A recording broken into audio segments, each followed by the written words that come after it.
I'm quarantined. I'm keeping the 6 foot social distance when I go shopping or whatever. In between, I manage to read some things like books, magazines, and most often the news, plus other articles online. Most of my generation is computer illiterate. But not me. I worked in the field for over 40 years. So here's what I found online: a method of fighting diseases over 80 years old. It's called passive antibody therapy. Most of you have never heard of it, right? Don't shake your heads. You know I'm right. You never heard of it. So I'll tell you about it.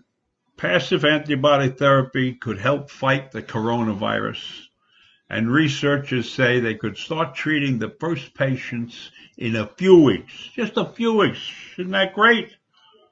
The technique's not new.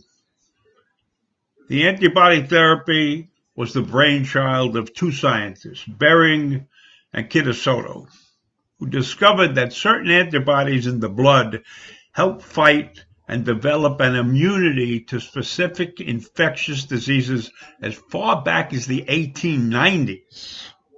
Scientists learned to collect these specific antibodies from the blood of patients who have recovered from the disease.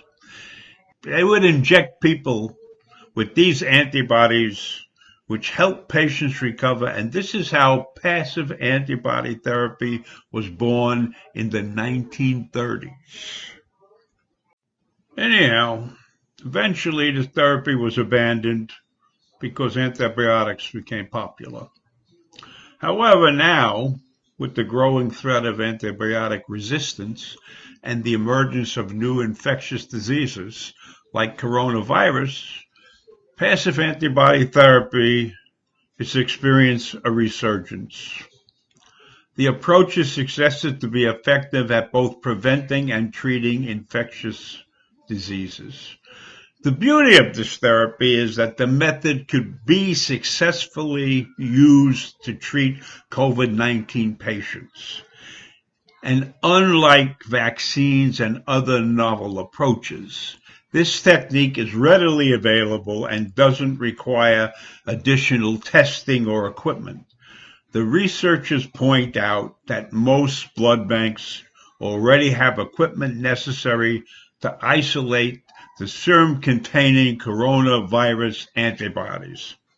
And so it would be possible to start treating people who are infected in our generation, seniors, within just a few weeks.